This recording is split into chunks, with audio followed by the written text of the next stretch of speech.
ओम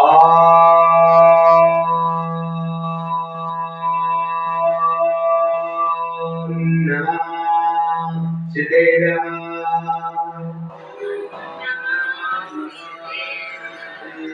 ओम नमः शिवाय।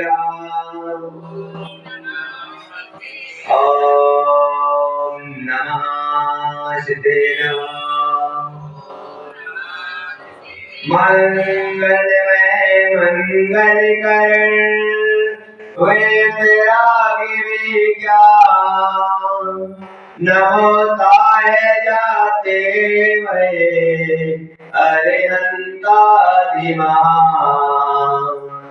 अरिहंतादिमां नमन चरण में करे रहे अनुनय से कर जो कदम कदम बढ़ते चले मोक्ष महल की ओर मोक्ष महल की ओर जिनके दर्शन से कटे जन्म जन्म के पाप जिनकी वाणी से मिटे भव के संताप भव के संताप ऐसे उज्जवल ज्ञानी में जिन वाणी उदार आदि वीर महावीर को वंदो बारंबार वंदो बारंबार। हमारे अनंत अनंत सदा महर्षि भगवान की 1000 श्री आदिनाथ भगवान की 1000 श्री पार्श्वनाथ भगवान की 1000 श्री महावीर भगवान की आचार्य गुरुवर श्री विराट सागर जी महाराज की आचार्य गुरुवर श्री विशन सागर जी महाराज की ऐसा है दिन धर्म की अपात्माओं। हमारा सम्यक दर्शन का विषय चल रहा है और सम्यक दर्शन के विषय में यहाँ पर आचार्य श्रीमंत भद्र स्वामी हमारे लिए बता रहे हैं और कह रहे हैं कि कैसे सम्यक दर्शन की प्राप्ति करना है, किस प्रकार हमारे जीवन में। तो यहाँ पर तुम्हारे लिए बता दिया कि सम्यक दर्शन की प्रथम है रूपरेखा तुमको बताई कि देव शास्त्र पर श्रद्धा कर और देव शास्त्र पर श्रद्धान हो जाए हमारा। अब देव शास्त्र पर श्रद्धान के लिए यहाँ पर तुम्हें बता दिया कि 25 दोषों का वर्णन यहाँ पर तुम्हारे लिए बता दिया कि 8 अंगों का वर्णन तुम्हारे लिए बताया 3 मूर्ता 6 अनायतन और 8 मल। इस प्रकार 25 प्रकार के इन दोषों का वर्णन यहाँ पर किया गया। इन दोषों का वर्णन करने पर यहाँ पर विचार आता है, चिंतन आता है, यहाँ पर सोचते हैं। तो आचार्य श्रीमंत भद्र स्वामी आगे की गाथाओं से आपके लिए स्पष्टीकरण करते हुए यहाँ पर बता रहे क्या कि संसार में तुम्हें बताया आचार्य ने लिखा कि यदि पाप निरोध होने संपदा किम प्रयोजनम, यदि पाप निरोध होने संपदा किम प्रयोजनम, यदि पाप आश्रित हो संपदा किम प्रयोजनम। वो कह रहे हैं कि यहाँ पर आचार्य कहते हैं कि अगर आपका पापों का निरोध हो गया और पापों का निरोध हो गया तो संपदा का कोई प्रयोजन नहीं है। पापों का निरोध कब होगा? तो आचार्य यहाँ पर कह रहे हैं क्या कि जब हम संवर के हेतु यानी आश्रम का जब रुकना हो जाएगा, तो आश्रम जब तक नहीं रुकेगा तब तक संवर नहीं होगा, तब तक पाप रुकने वाला नहीं, रुकेगा नहीं। तो यहाँ पर कह रहे हैं अब क्या करना उसके लिए? तो उसके लिए यहाँ पर आचार्य कहते हैं कि क्या करना पड़ेगा उस पाप को रोकने के लिए। सम्यक दर्शन तो प्राप्त कर लिया, सम्यक दर्शन प्राप्त करने के बाद अब पाप को रोकने को क्या करना पड़ेगा? आचार्य कहते हैं सबसे पहले अपने आप को जानना पड़ेगा अपने आप को जानने के लिए क्या करना पड़ेगा? अपने आप को जानने के लिए पहले भेद विज्ञान। भेद विज्ञान किसको जानने? अपने आप को जानने के लिए पहले भेद विज्ञान करना पड़ेगा। और भेद विज्ञान क्या करना पड़ेगा? भेद विज्ञान कब होगा? और भेद विज्ञान तब होगा तब अपन ये जान ले कि संसार में मेरा कोई भी नहीं है, संसार में मेरा अपना कुछ भी नहीं है। लेकिन अभी तो अपन सबको क्या मान रहे हैं? अपना मान रहे हैं। जबकि आचार्य वेद विज्ञान में कहते हैं कि वेद विज्ञान जिनको हो जाए और वेद विज्ञान मुझे समझने लगता है कि शरीर अलग है और आत्मा अलग है। लेकिन जिसको वेद विज्ञान नहीं है वो ज्ञानी जरूर है। क्या है? वो ज्ञानी जरूर है। और अभी क्या नहीं आया उसके अंदर? वेद विज्ञान नहीं आया तो ज्ञान प्राप्त करने के बाद भी अभी वो भोगों में लगा है। अभी वो भोगों में लगा है। संसार में ये मेरा है, ये मेरा है, ये मेरा है, किसमें लगा है? तो अभी ज्ञानी जरूर हुआ पर वेद विज्ञान नहीं हुआ। अगर वेद विज्ञान नहीं हुआ तो अभी भी उसका पाप आश्रम नहीं हुआ है। क्यों नहीं हुआ? क्योंकि अभी उसकी बुद्धि कहां चल रही है? मेरे घर में, मेरे मकान में, मेरे बेटा में, मेरे कमाने में, मेरे खाने में। किसमें चल रही है? अभी इसी में उसकी वो बुद्धि चल रही है। तो अभी क्या हो रहा है? कौन सा आश्रम हो रहा है? अभी पाप आश्रम नहीं रुका ना। क्यों? क्योंकि अभी संसार में ही वो ममत्व बुद्धि में लगा है। ममत्व बुद्धि में लगा है और ममत्व बुद्धि में लगा है। और जब तक ममत्व बुद्धि अगर वेद विज्ञान हो जाता, क्या हो जाता? अगर वेद विज्ञान हो जाता तो क्या होता बंधुओं? वेद विज्ञान होते ही, वेद विज्ञान होते ही जिस प्रकार पानी के अंदर में, गंदे पानी के अंदर में थोड़ी सी फिटकरी डाल दे तो क्या होगा? कचरा कचरा नीचे चला जाएगा और शुद्ध पानी रह जाएगा। तो इसी प्रकार जो फिटकरी डालते ही शुद्ध पानी आ गया, कचरा बैठ गया। क्या हंस के आगे दूध रख दो तो क्या करता है? दूध को पी लेता है और पानी को अलग कर दिया करता है। विचार करना, तो चिंतन करना, विचार करना। तो क्या हो रहा है? सब क्या हो गया? वेद। और जो वेद विज्ञान करता है वो मनुष्य बुद्धि को छोड़ देता है और वो सोचता है शरीर ही मेरा नहीं है। जब शरीर ही मेरा नहीं है तो पर वस्तुएं मेरी हो सकती है क्या? बोलो, पर वस्तु मेरी? जब मेरा शरीर ही नहीं है तो पर वस्तु मेरी नहीं हो सकती है। ऐसा वेद विज्ञान जब आ जाता है, विचार कर लेना, चिंतन कर लेना। आप कितने भी ज्ञानी हो, कितने भी शास्त्रों के ज्ञाता हो, कितना भी अच्छा कार्य करते हो, लेकिन वेद विज्ञान में नहीं आया है। अभी आप शरीर को ही क्या माने बैठे हैं? अपना माने बैठे। बंधुओं, अब सम्यक दर्शन आगे का सम्यक दर्शन का प्रकरण भी है ना, सिर्फ एक से बात तो नहीं चली। आगे जब हमारे देश शास्त्रों में संतान हो जाती है तो उस पाप आश्रम को रोकने के लिए क्या करना होता है? तुम्हें एक बताया था। तो पाप आश्रम को रोकने के लिए क्या करना पड़ेगा? तो मैंने बताया था, व्रत सम्मति मुक्ति धर्म निरपेक्षा परसय जय चारित्र। उमा स्वामी सूत्र लिख रहे हैं तत्वा सूत्र ग्रंथ में। उमा स्वामी महाराज ने सूत्र लिखा है। क्या लिखा? व्रत सम्मति मुक्ति धर्म निरपेक्षा परसय जय चारित्र। इस सूत्र लिखा है। क्या कह रहे हैं? व्रत यानी महाव्रत। कौन से व्रत? राजकुमारी काम से नहीं चलेगा। मुनि बनना, पाप आश्रम को रोकना है तो क्या करना पड़ेगा? मुनि बनना पड़ेगा। व्रत सम्मति 5 शब्दियों का पालन कौन करता है? मुक्ति किसकी होती है? 10 धर्मों का पालन। और 12 निरपेक्षा, 12 भावना जिनका चिंतन करना है। और 22% को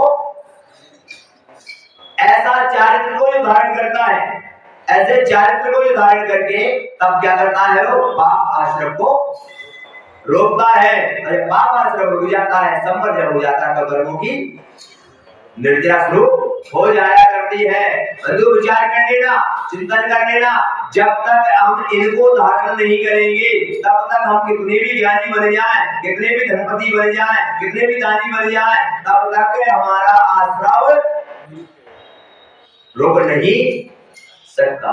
क्या करोगे तुम? पूजा करोगे, पाठ करोगे, दान दोगे तो क्या करोगे? पुण्य का आश्रम करोगे तो आश्रम ही ना। क्या होगा? पुण्य का आश्रम करोगे तो क्या होगा? पुण्य बढ़ाकर कोई राजा बन जाओगे, क्या स्वर्ग में जाकर क्या बन जाओगे? देव बन जाओगे, और देव बन के वहां पर अनेक रिद्धियों के मालिक भी हो जाओगे। और वहां पर क्या करोगे? वही मिथ्या बुद्धि के कारण से वहां पर विकल्प हो जाएगा, और उस समय माला बुझ जाएगी, और वहां से भी विकल्प करके मिथ्या बुद्धि के साथ क्या करोगे? यहाँ पर एक इंद्री क्या बनेगी? जीव बन गए। एक इंद्री जीव बन गई। जब क्या कह रही है? यहाँ पर यही कह रहे हैं, यदि पाप निरोध हो संपदा के प्रयोजन। या पापों का निरोध कर दिया हमने, व्रत अपनी बुद्धि को वर्षा को धारण कर लिया, अब हमें कोई चीज से कोई और पाप आश्रमों संपदा के प्रयोजन। अब तुम संसार में भोग भोग रहे हो, संसार में पाप प्रवृत्ति में लगे हो, और ज्ञानी भी हो, और संसार के भोगों से दूर नहीं हो रहे, संयम को धारण नहीं कर रहे, तो कह रहे हैं यहाँ पर क्या क्या कि वो पाप आश्रम जिस माध्यम से हो रहा है, जिस कारण से पाप आश्रम हो रहा है, जिस संपत्ति से पाप का आश्रम हो रहा है, जिन भोगों से पाप का आश्रम हो रहा है, तो आचार्य कहते हैं उस संपत्ति का कोई प्रयोजन नहीं। क्या करा रहा है वो संपत्ति तुमको? तो वो संपत्ति का कोई मतलब क्या मतलब है? जो हमको पाप का अर्जन कराना है उसका कोई है क्या? बोलो, नहीं है ना? क्यों? विचार कर सकते हैं, थोड़ा हम सोच सकते। तो कहने का तात्पर्य है कि आप संसार में रहते हो सारे लोग, ऐसे संसार में रहकर भी ऐसे सम्यक दर्शन को प्राप्त करें, ऐसे सम्यक दर्शन की ओर हम चले जाएं अगर, और सम्यक दर्शन की ओर पहुंच जाएं, ऐसा विचार कर ले कि संसार में संपत्ति आती है, क्यों मैं पाप का कार्य करूं, क्यों पाप आश्रम कर रहा हूं मैं? अब मेरा जीवन तो निकल गया, अब मेरा पाप, मैं संसार में आया, मेरा बचपन आया, कोई बात नहीं, मेरी जवानी आई, कोई बात नहीं, मैं भोगों में रह रहा, कोई बात नहीं, मैंने कमाया, कोई बात नहीं, लेकिन अब तो मैं जा रहा हूं कम से कम, अब तो मैं कम से कम इनको धारण कर लो, अब तो कम से कम वो पाप आश्रम को मैं रोक दो। लेकिन फिर भी वो ममत्व भाव छूटता नहीं है, ममत्व भाव नहीं छूटता है।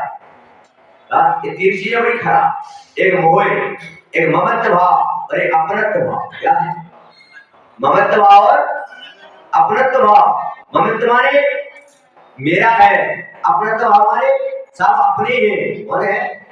और कोई किसी का मेरा शरीर नहीं है, तो ये मेरा बेटा, मेरा बेटी, ये सब अपने हो सकते हैं क्या? अपने हो सकते हैं, शरीर ही नहीं है। तो सबसे पहले आचार्यों ने कहा कि अपन को लेकर ममत्व भाव को इसको छोड़ना, इसको छोड़ना, अपनत्व भाव इसको। अब अपना ममत्व भाव नहीं लगा, बोलो ममत्व माने किसका है? ये शरीर का कपड़ा है, किसके है? तुम्हारे। ये घर किसका है? अरे तुम्हारा कहाँ है? ये तो ईंट पत्थर का बना है। किसका बना है? किसका बना है? तुम्हारा क्या है? तुम तो तुम्हारे जैसे कितने आए और कितने, पर घर वो पत्थर वहीं पर है, और अपने जैसे कितने आए और कितने चले गए। ये शरीर तुमने कितनी बार धारण किया, कितनी बार ये शरीर नष्ट हुआ, और कितनी बार ये मिट्टी में मिल गया। जिन वस्त्रों को तुम धारण करे हैं, ये वस्त्र कितनी बार तुमने पहने, फट गए, फिर चले गए, फिर कहा वापस बन गए, फिर आ गए, कितनी बार।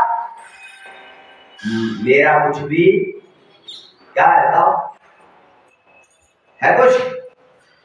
फिर भी अपना क्या मानेगा? नहीं बंधुओं, संसार में रहकर जिसको वेद विज्ञान हो जाता है, क्या वो सब कुछ होते हुए कुछ भी अपना मानता नहीं, किसी चीज को अपना मानता नहीं है। और जब नहीं मानता है तो फिर क्या होता है? उसकी आत्मा का कल्याण शुरू होता है। आप लोग भी घर में रहते हो, घर में रहने के बाद भी आप किसी वस्तु को अपना मत मानो, किसी वस्तु को अपना मत मानो। घर में रहकर भी चिंतन करो। ऐसा अगर व्यक्ति के लिए क्षण मात्र को भी भेद विज्ञान हो जाए कि शरीर अलग है और आत्मा अलग है, और शरीर आत्मा अलग होते ही वो संसार के भोगों से विरक्त हो जाएगा। तो संसार के भोगों से रुचेंगे नहीं। अभी तुम्हारे लिए ऐसा भेद विज्ञान बड़े बड़े कहते हैं, पढ़ते हैं शास्त्रों में, क्या समय सार नियम सार में आत्मा आत्मा पढ़ तो लेते हैं, पर अभी भेद विज्ञान हुआ क्या? भेद विज्ञान हो जाता तो संसार से हम विरक्त होते कि नहीं, बोलो? लेकिन इसका मतलब है कि अभी हमारी जो बुद्धि है, हमारा जो ज्ञान है, अभी वो मिथ्या के साथ।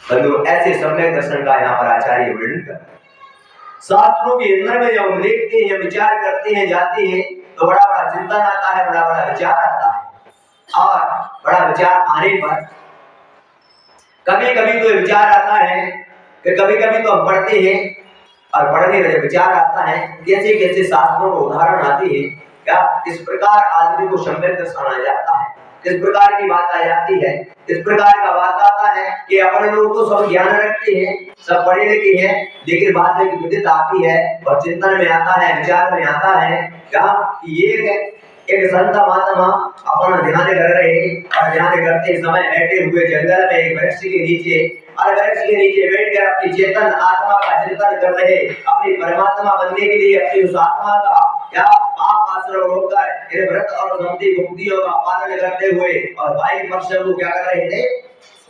सेंटर। कितने परसेंट? 22।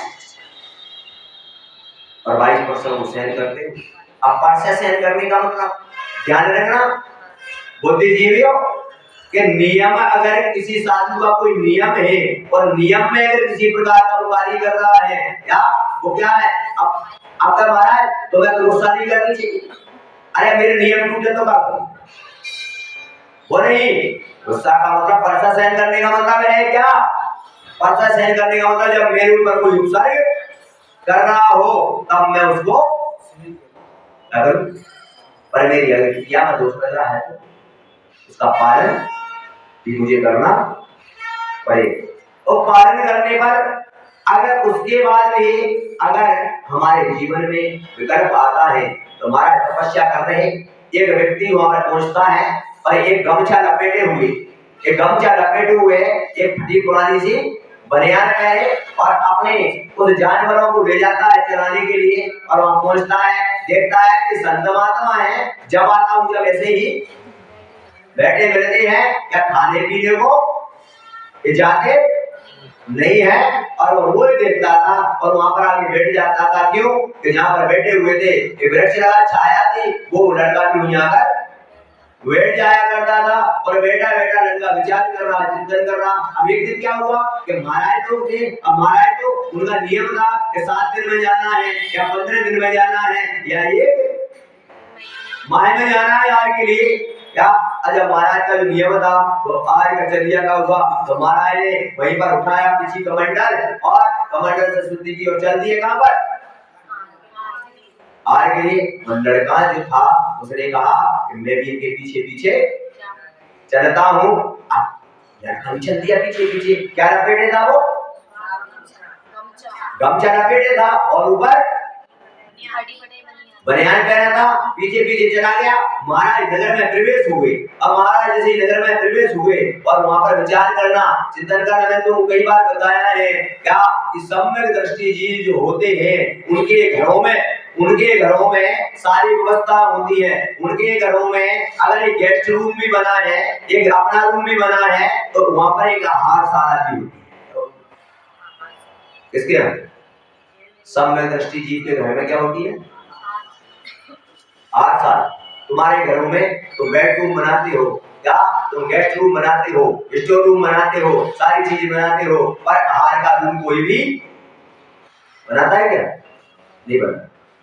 होना चाहिए, घर अगर बनाते हो तो उसमें एक हारशाला का भी रूम होना चाहिए, जिसमें अलग से बर्तन होना चाहिए, सब अलग से व्यवस्था होना चाहिए, जिससे कि हम शुद्धता पूर्वक साधु को आहार दे सके। नियम तो नहीं है कि अपन स्वयं के बर्तनों को यूज करें और उनमें साधु को आहार कराए, ऐसा नियम नहीं। क्यों? क्योंकि उस समय जिस समय तुम मुझे सब्जी बना रहे हो उसमें तुमने आलू भी तो बनाए ना, बनाए कि नहीं? उसमें प्याज भी तो बनाए ना, और उसी को मांझ कर बोले महाराज क्या कर ली? बोलो नहीं। नियम तो यही कहता है क्या? साधु के बर्तन अलग। अब वो कब होगा? जब घरों में आहार सारा बनेगी, जब बनेगी तब वो अलग से व्यवस्था रहेगी। क्या तुम्हारी रसोई का प्रयोग होगा ही? तो ऐसे एक आहार सारा और ये सम्यक दृष्टि के घरों में मिलेगी। इसमें बंद हो और वो पीछे पीछे चले दिया और देखा वहां पर मुनिराज चले जा रहे हैं और मुनिराज पहुंचे तो राजा के यहाँ राजा के जो द्वारपाल खड़ा था उन्हें तुरंत बोला कि राजा साहब मुनिराज आ रहे हैं, और राजा तुरंत उठा और महाराज का प्रणाम कर लिया। किसने कर लिया? राजा ने प्रदान कर दिया। ध्यान रखो, अपने घरों पर भी जब साधु संत आते हैं क्या तो सबसे पहले उस घर वाले को ध्यान इसको रखना चाहिए। और अपन लोग क्या करते हैं, घर वाले तो साइड में और दूसरे के हाथ में सौंप देते हैं कि तू कर नहीं, इसको ध्यान रखना है। जिसने गलती हो और राजा और रानी बड़ी विनय के साथ नर्मदा भक्ति करते हैं और आगे आगे आगे आगे चलते हैं और आगे चल के क्या करते हैं? क्या ऐसा नहीं कि साधु के प्रगान कर ले, साधु को निकल गए आगे और तुम खड़े रहे पीछे। उनके घर में घुस जाएंगे, कोई दूसरे के घर में घुस गए तो जब आगे कोई है नहीं तो आगे आगे चलते हैं राजा रानी और साधु की तरफ नजर रखते हैं, दृश्य चलते हैं और कहते हैं आइए स्वामी, आइए स्वामी। क्यों? इधर है मेरा घर, आइए। रास्ता क्या दिखाए? रास्ता दिखाते चले जा रहे हैं और जब रास्ता दिखाते पहुंच जाते हैं, साधु पहुंच गए और साधु वहां पर पहुंच के नर्मदा भक्ति पूर्वक वहां पर आर चल रहा है। राजा के यहाँ हाथ सारा होली है और राजा के यहाँ नियम होता है, सारी प्रजा को भी बताया जाता है कि सारी प्रजा यहीं पर रहेगी। कब तक? जब तक साधु का आहार के बाद ही सब प्रजा दुकान व्यापार पर जाएगी, सभी जाएंगे, तब तक कोई कहीं पर भी नहीं जाएगा। ऐसा राजाओं के और होना भी चाहिए। मैं तो कहता हूँ प्रत्येक जगह होना चाहिए, प्रत्येक गांव में होना चाहिए, प्रत्येक घर में ऐसी व्यवस्था होना चाहिए, इस प्रकार की व्यवस्था होना अनिवार्य होना चाहिए, जिससे कि प्रत्येक श्रावक अपने कर्तव्य का पालन कर सके। अरे कोई बात नहीं है, तीनों प्रकार में से एक तो करना है, कृत कार्य तो अनुमोदना।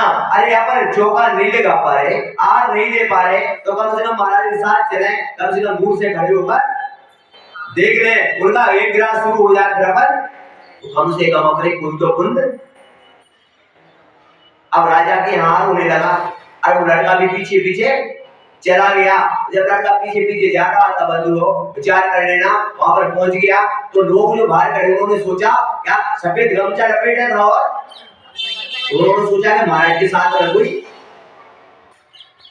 समझ गए क्या? लोगों ने सोचा कोई महाराज के साथ ही होगा, तो उसे बड़ी सम्मान से बिठा दिया गया और वो बैठ गया और बैठने के बाद महाराज का हार हो गया और महाराज वहां से हार करके चले दिए और अपने स्थान पर आकर बैठ जाते हैं। उधर उस लड़की के लिए देखा गया, ये तो महाराज के साथ का ये साथ में ही आया था, तो जाने लगा तो उसको लोगों ने रोक लिया और हाथ जोड़कर कहा भाई भैया जी आओ आओ, और बैठ गया। और अब राजा के चौका किसके नाम? अब राजा के चौका में कोई बात की क्या? 56 प्रकार के, कितने प्रकार? हाँ, राजाओं को कितने भोग बनते? राजाओं को रोज ही 56 प्रकार के भोजन बनते, एक दिन नहीं, अपनी तरह नहीं कि द्वार पर बनते हैं, राजाओं के तो रोज 56 प्रकार के भोग ही बनते हैं। और वो बैठ गया। अब उसने बेचारा गरीब आदमी, क्या जानवर चराने वाला व्यक्ति, क्या खाता था रोटी। अब वहां पर तो कितने प्रकार की, आपको मजा क्या आ गया। उसने कहा यार मर गए पूरी जिंदगी रूखी रोटी खाते खाते, महाराज के पीछे पीछे आए तो कितने मर गए। लड़की ने विचार किया, लड़की ने चिंतन किया, ठीक है कोई बात नहीं है। अब उसने मन में, ध्यान रखना अपन लोग, सम्यक की बात बता रहा हूँ, इसकी सम्यक क्या हो। उसने मन में धारणा कर ली क्या कि मैं महाराज के साथ आऊंगा और यहीं पर भोजन दूंगा। जहां मन में उसने क्या ले लिया, ज्ञान नहीं है ना उसके पास, है क्या।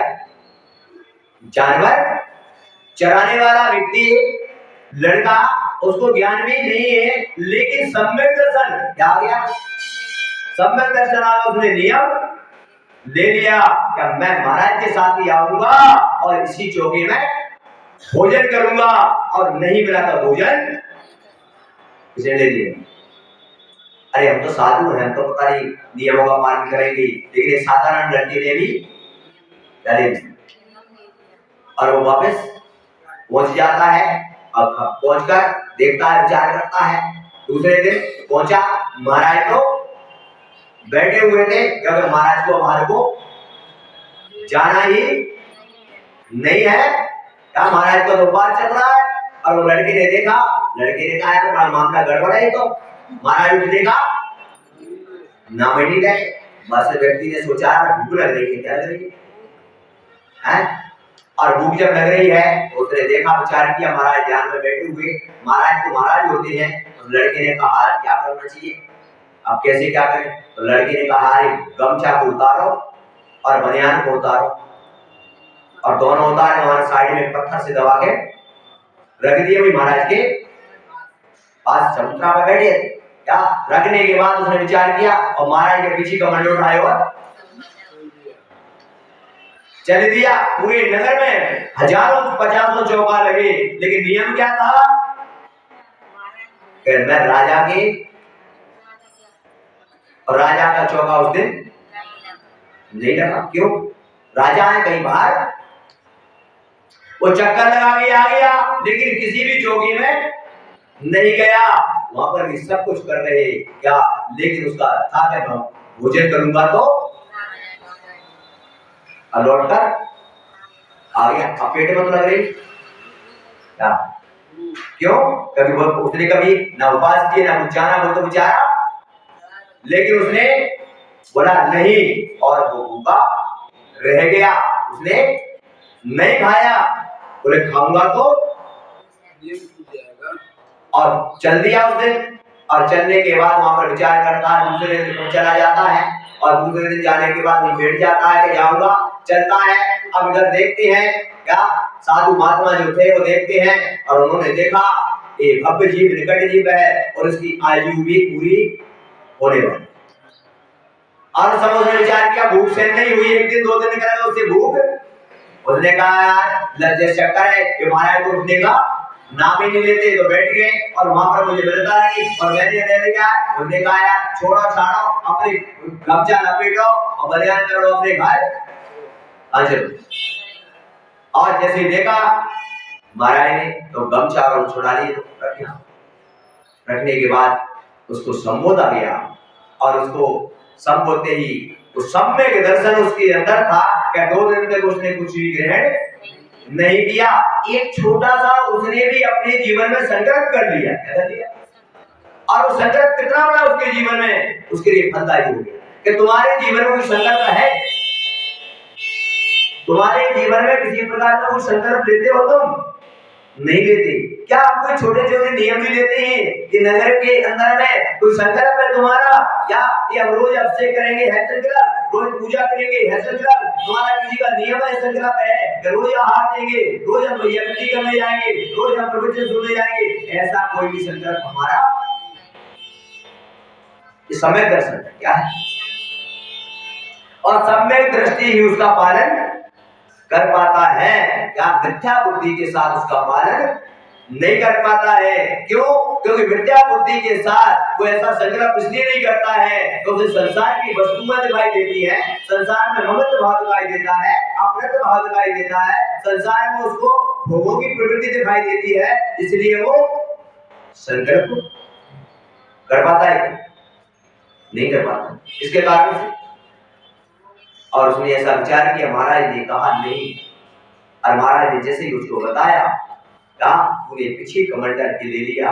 अब ये नहीं, अब तेरा कल्याण बताया कि तेरी आयु दो या तीन जो भी हो वो शेष है, बस इतने दिन में तेरा कल्याण कर ले, सभी प्रकार का त्याग तेरा है, त्याग कर दे और अपनी आत्मा का और उसके संस्कार कर दिए जाते हैं। और वास्तव में विचार करना कि एक दिन का साधु के पीछे जाना, उस वेश में और हार करने के बाद कितने परिणामों की विशुद्धि बढ़ गई कि सकल मात्र उसके जीवन में बुरी पद को धारण कर लेता है और वो भी अपनी आत्मा का कल्याण कर लिया करता है। अपने जीवन की होता है सम्यक दर्शन।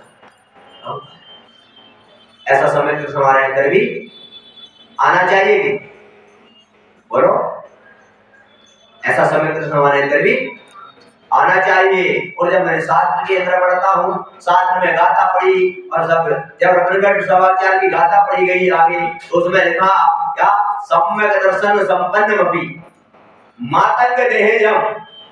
मैंने कहा इतना बड़ा आचार्यों का ग्रंथ है, इतने बड़े जैनियों का ग्रंथ है जिनको हम पढ़ते हैं, और इसमें किसी जैनी का नाम नहीं आया। इसका किसी जैनी का नाम नहीं आया। मैंने जब श्लोक पर विचार किया, चिंतन किया तो क्या लिखा उसमें, सम्यक दर्शन संपन्नमपि, यानी सम्यक दर्शन से संपन्न, यानी जिस प्रकार तुम धन से संपन्न होते हो, किससे, तुम्हारे नगर में कोई धन से संपन्न हो तो अपन उसके कहते हैं बहुत बड़ा धनपति है, बहुत बड़ा सेठ है। इसी प्रकार वहां पर सम्यक दर्शन संपन्न हो, किससे, जो सम्यक दर्शन से शुद्ध होता है, जिसके सम्यक दर्शन में रुचि होती है, जो सम्यक के साथ जीता है। मातंग देहजम, मातंग यानी चांडा। एक चांडाल शरीर से तो क्या था, अरे देह से तो इसका काम करता, लेकिन उसने अपने परिणामों में, अपनी आत्मा में, और उस चांडाल ने भी बुरी रात से नियम ले लिया कि मैं चतुर्दशी के दिन फांसी नहीं लगाऊंगा। सोचो विचार करो, इसने लिया नहीं, उसका कर्म फांसी लगाना है। क्या है उसका कर्म?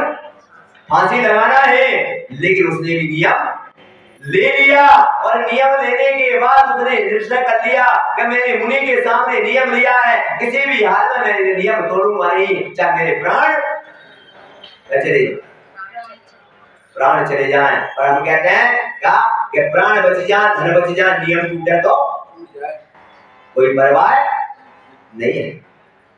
लेकिन ध्यान रखो इस बात का कि जो व्यक्ति सम्यक दर्शन के साथ, अपनी दृढ़ता के साथ अपनी क्रियाओं का पालन करता है, अपने नियमों का पालन करता है, वो दुनिया में कर्मों की योजना करता है। ध्यान रखो, अगर आप नियमों का पालन विधि पूर्वक नहीं कर रहे हो, आगे पीछे कर रहे हो, या अपना समय व्यर्थ गंवा रहे हो, अब नियम ले लिया कोई बात नहीं है, अरे कर तो रहे हैं क्या, लेकिन उसे तय कर लिया। विचार करना क्या, मातंग देहजम क्या था, जो चांडाल की देह को प्राप्त करने के बाद भी वो सम्यक दर्शन की दम पर देवों के द्वारा पूज, समझ में आया, किसके द्वारा, देवों के द्वारा वो भी पूज हो जाता है, किसकी दम पर। और विचार कर लेना, चिंतन कर लेना, उसने नियम नहीं तोड़ा। राजकुमार की फांसी लगना था, लेकिन उसने कह दिया मैं फांसी नहीं लगाऊंगा। राजा ने बुलाया, राजा ने कहा मेरे राज्य में रहता, मेरी आज्ञा का पालन नहीं करता है, बोले तुम्हारी आज्ञा का सारा पालन करूंगा, लेकिन नियम लिया है तोड़ूंगा। अरे तुझे भी मौत की सजा दे दे तो, बोले दे तो कोई फर्क नहीं पड़ने वाला है। क्यों? क्योंकि अपन भी जानते हैं कि वेद विज्ञान वाला व्यक्ति सम्यक दृष्टि जी सोचता है क्या ये शरीर मेरा अलग है और आत्मा मेरी अलग है। अरे शरीर का विनाश होगा, मेरी आत्मा का कोई कुछ भी बिगाड़ सकता है? वो बिगाड़ सकता है? कोई नहीं बिगाड़ सकता। क्यों? क्योंकि आत्मा अजर है, आत्मा न मरती है ना जीती है। शरीर की उत्पत्ति होती है, शरीर माता पिता के रजबीर से उत्पन्न होता है और यहीं पर नष्ट हो जाया करता है। तो उसने विचार किया, राजा ने आदेश भी दे दिया और दोनों को समुद्र में फेंकने का ऑर्डर कर दिया। विचार कर लेना, और वहां पर उसका देवों द्वारा सिंहासन बन जाता है, देव उसकी पूजा करने जाती है, राजा भी पहुंचता है, राजा भी उसकी जय जयकार करता है। ऐसा सम्यक दर्शन हमारे जीवन के अंदर में जब उसे देह से पैदा होने वाला कर्म करने वाला उस सम्यक दर्शन पर देवों से पूछ उतारा है, अरे हे पापात्माओ, तुम्हारा जन्म तो यहाँ जैनपुर में हुआ है, तुम तो देव साथ गुरु की शरण में रहते हो, तुम्हारी देह तो अपवित्र नहीं है, तुम्हारे देह से तो तुम भगवान की पूजा करते हो, इनसे गुरुओं को आहार देते हो, तुम अगर सम्यक दर्शन प्राप्त कर लो तो मोक्ष कौन सी बड़ी। ये क्या करना पड़ेगा? क्या करना पड़ेगा? ऐसे सम्यक दर्शन को प्राप्त करना पड़ेगा। और सम्यक दृष्टि जीव, सम्यक दृष्टि जीव जो होता है क्या, सुबह उठता है और चिंतन करता है, विचार करता है तो मुझे भगवान के मंदिर में जाना है, मुझे अभिषेक करना है, मुझे पूजा करना है, नगर में गुरु का उपदेश सुनना है, उसके बाद मुझे हार देना है, उसके बाद मुझे सामायिक करना है, उसके बाद विचार करता है, चिंतन करता है कि मेरा अगर पुण्य है तो मैं 1 बजे दुकान खोलूंगा और 5 बजे तक भी मुझे इतना अर्जन हो जाएगा कि साईं जी इतना दीजिए जा मैं कुटुंब समाए और मैं भी भूखा ना रहूंगा, इतना मुझे मिल जाएगा। कितने समय में भी?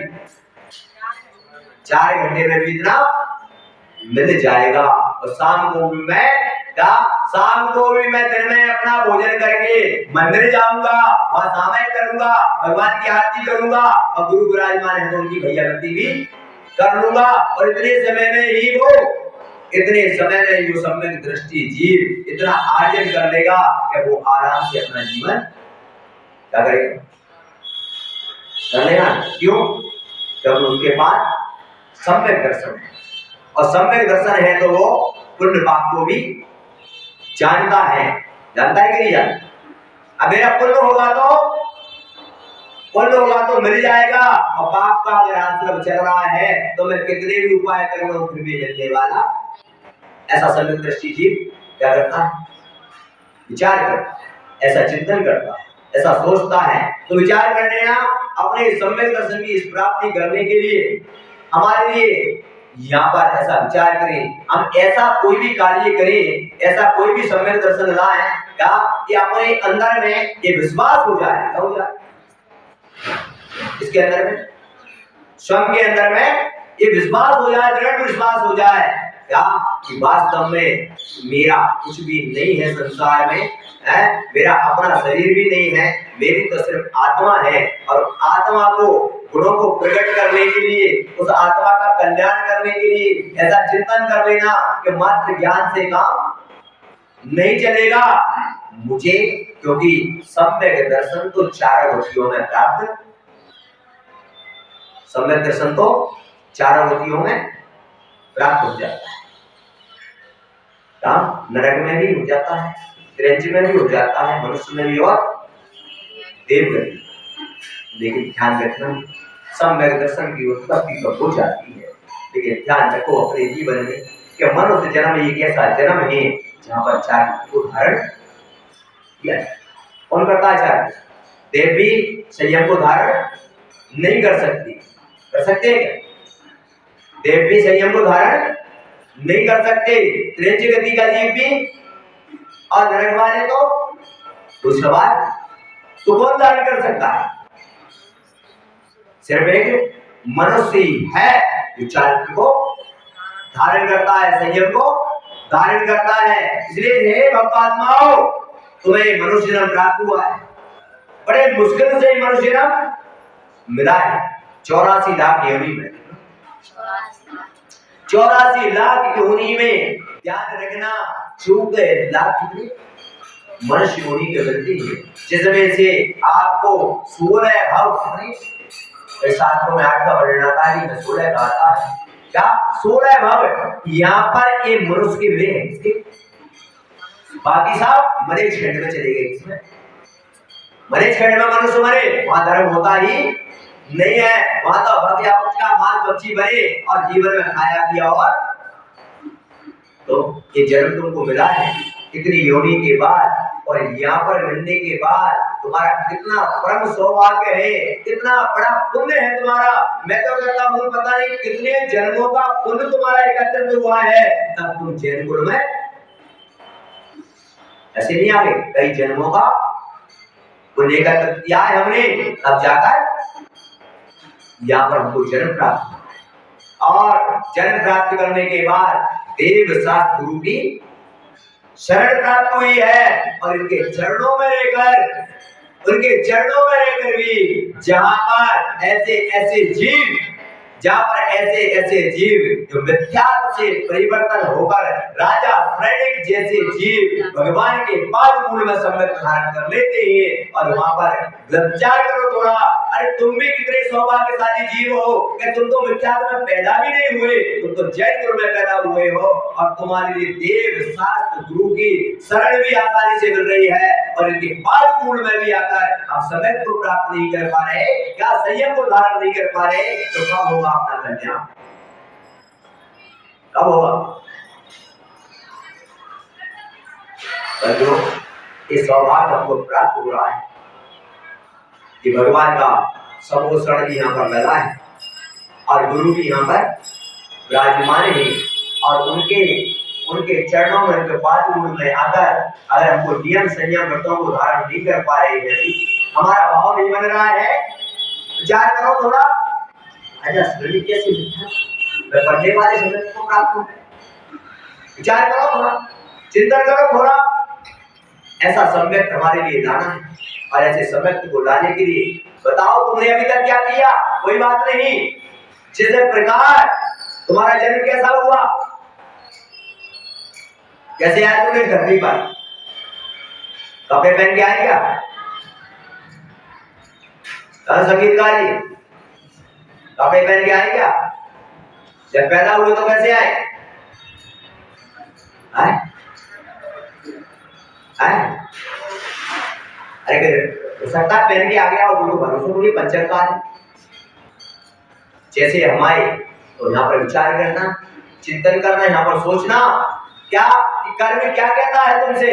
कर्म कहता है तुमसे कि मैंने तुम्हारे लिए कैसा पैदा किया, दिगंबर वेश में पैदा किया, दिगंबर वेश में पैदा किया। अब बीच के समय में तुमने क्या किया, कितने पाप किए, कितना किया, सोचना, विचार करना। महाभारत हुआ, क्या हुआ? महाभारत हुआ, और महाभारत में युद्ध हुआ, और युद्ध हुआ तो क्या हुआ? क्या होता है तुम्हें? जब युद्ध हुआ तो क्या होता है? वहां पर युद्ध में अनेक योद्धा हमारे जाते हैं, और अनेक योद्धाओं के पांडव जो थे, पांडवों ने क्या किया? रात सुबह उठते थे, और सुबह उठकर क्या तलवार निकल जाती थी, और तलवार निकलने के बाद सब सूर्य अस्त कब होता था, तब 10,000 योद्धाओं को कितने दाम, तब जाके सूर्य कितनी हिंसा हो रही थी, कितनी हिंसा वहां पर चल रही थी, कितना मारकाट चल रहा वहां पर, कितनी कतलेआम चल रहा है। अरे तुम तो यहाँ पर आए हो, क्या जैन हो के नहीं बोलो? एक आध मच्छर मारते तो भी क्या बोलते हो? एक मच्छर मारने भी हमको करता है ना, तो तुम तो पाप करते ही नहीं हो, और उन्होंने तो रोजाना कितने, एक दिन में कितने, और 4 करोड़ इतना उन्होंने कार्य किया। सामने वाला जितने भी लोग के सब पाप करके, और वहां पर विचार कर लेना। अब यहाँ पर कर्म कहता है, कर्म आता है, और उस समय उन्होंने दीक्षा को रख लिया।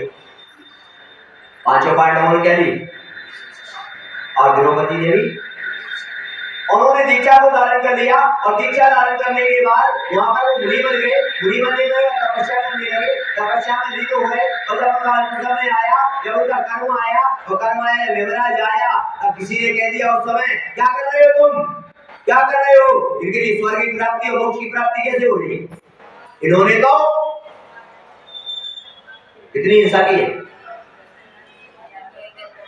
लाखों ये करोड़ों नेताओं को मारा गया है। अब तुम तो मच्छर भी बोलो, मच्छर भी नहीं मारते। और मुझे बताओ जब उनका मोक्ष हो गया तुम अभी संसार में रह, क्यों क्यों? तुम जैसे व्यक्ति ने जाकर कह दिया वहां पर कि इन्होंने तो इतना हिंसा की थी, इन्होंने कार्य किया, इनको मोक्ष कैसे ले जा रहे हो, इनको स्वर्ग कैसे ले जाओ? मैंने तो कभी एक मच्छर भी नहीं मारा, मैं तो रोज भगवान की पूजा करता हूँ, मैं हिंसा नहीं करता हूँ, मैं ज्ञान भी प्राप्त करता हूँ, मैं ये भी करता हूँ, मैं वो भी करता हूँ, मैं ये भी करता हूँ, मैंने इसका त्याग कर दिया। तो कर्म से कहा उसने कि क्या कर रहे हो तुम क्या कर रहे हो, तुम्हें रिश्वत दे दी इन्होंने, तुम बेईमानी क्यों कर रहे हो? मैं तो धर्म कर रहा हूँ, मैं तो साथ पालन कर रहा हूँ, मैं तो हिंसा नहीं करता हूँ, मैं सारे काम करता हूँ, मुझे तो नहीं ले जा रहे हो और इनको ले जा रहे हो। तो कर्म कहता है उस समय मुझे पता नहीं है, मुझे पता नहीं कि इन्होंने क्या किया, मुझे तो इतना पता है कि जैसा मैंने पैदा किया वैसा मुझे मिला है उस रूप में। मुझे पता नहीं इसके क्या पाप किया, क्या पुण्य किया, क्या जैसा मैंने पैदा किया उस दिगंबर रूप में मुझे मिला है, इसलिए मुझे पता नहीं। और जिस रूप में मुझे मिला है, क्या उस रूप में इसने जो तपस्या की है, जो फल किया है, उससे मैं इसको स्वर्ग लेकर विचार कर लेना, थोड़ा सा चिंता कर लेना। जैसे आए हो अगर वैसे जाओगे तो बीच का हिसाब किताब कोई पूछेगा नहीं। और क्या अगर जैसे आए और वैसे नहीं गए तो सारा हिसाब किताब क्या होगा? जिस प्रकार आप देखना, विचार करना, चिंतन करना क्या कि नंबर 2 का पैसा कमाता है कोई व्यक्ति और नंबर 2 का पूरा पैसा कमाता है, अरबपति बन जाता है, और अरबपति बनने के बाद जब वो बैठ जाता है सबकी शिकायत हो जाती है कि नंबर 2 का कमाता है, और सेंटेक्स छापा वाला जिस दिन आता है और एक भी नंबर 2 का कागज ना मिले, एक भी नंबर 2 का कोई चीज ना मिले, सब नंबर 1 में मिले, तो सेंटेक्स छापा वाला क्या करेगा? कुछ कर पाएगा? बोलो।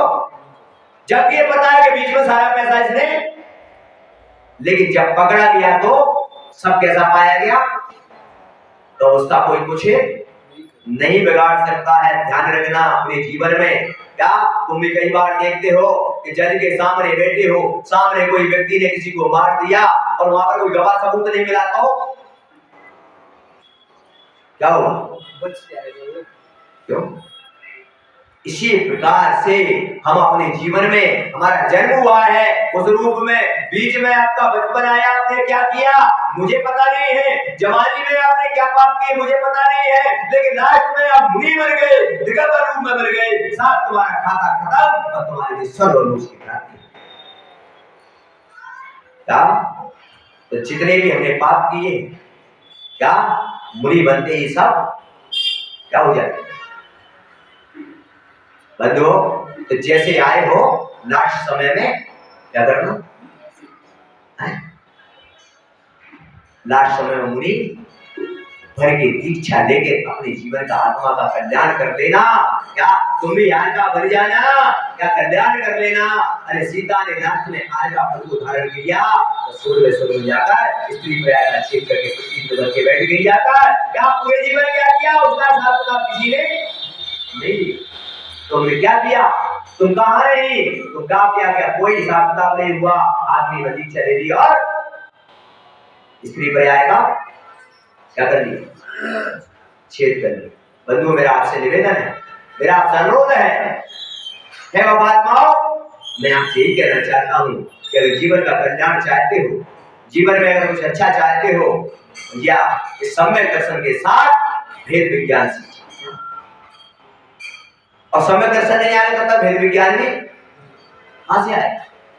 हम तो संसार के भोगों में ही आनंद मनाएंगे, इंद्रियों को और प्राणों को ही अपना आत्मा मानते रहेंगे, यही सब कुछ है मेरा। था क्या शरीर गया तो रोने बैठ जाएंगे, कोई गया तो चला, अरे कहाँ गया, कुछ भी नहीं गया। बंधुओं, तो आत्म कल्याण अगर करना है क्या करेंगे? तो निश्चित ही हमारे लिए जिस रूप में पैदा हुए हैं हमको उसी रूप को धारण करना पड़ेगा और मुनि और आर्गा बन के हम अपने जीवन की भेद विज्ञान करके ऐसे सम्यक को प्राप्त करें कि मेरा संसार है ना कुछ अनादिकाल से है और ना अभी है और ना था और ना रहेगा।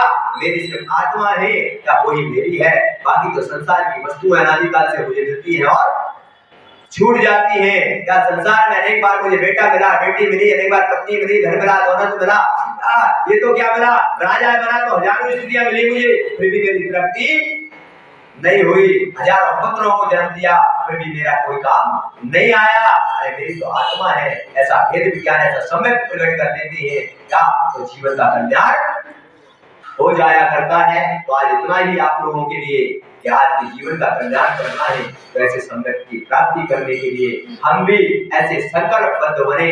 संकल्प दे कोई ना कोई अपने जीवन में संकल्प रखें कि हम ये करेंगे, इससे ज्यादा नहीं करेंगे, इतने समय तक हम गृहस्थ में रहेंगे, इतने समय तक हम रुपया रखेंगे, इतने घर रखेंगे और इतनी उम्र के बाद हम दीक्षा को धारण करके अपनी आत्मा का कल्याण कर लेंगे। तो ये भी तुम्हारे जीवन को सार्थक हो जाएगा। छोटे छोटे नियम कहते हैं ना, छोटे छोटे नियम एक दिन बहुत बड़े बन जाते हैं और घुटनों के बल चलने वाले पैर खड़े हो जाते हैं। एक दिन एक छोटा सा नियम भी तुम्हें स्वर्ग और मोक्ष की प्राप्ति की ओर ले जाएगा। क्या देखते हो बच्चा, घुटनों के बल चलता है, एक दिन पैदल चलना भी शुरू कर दिया करना है क्या। इसी प्रकार जीवन में छोटे छोटे नियम भी बहुत बड़े काम आ जाते हैं। आप लोगों से मेरा यही कहना है कि आप भी ऐसे संकल्पों को धारण करें, छोटे छोटे चीजों को धारण करें, वो भी तुम्हारे जीवन का कल्याण कर देगा और वो भी आगे तुम्हें मुनि पद को खड़ा कर देगा, आज्ञा पर खड़ा कर देगा और कर्मों की निर्जरा करके तुम्हारे लिए भी स्वर्ग मोक्ष की प्राप्ति करा देगा। सबका जीवन सुखमय धन्यमय मंगलमय बन जाएगा, सबका जीवन मोक्ष हो जाएगा। सब जीव सिद्ध सदा पर जाकर अपने सुख की प्राप्ति करें। बड़े बच्चे परमेश्वर भगवान की क्या खोया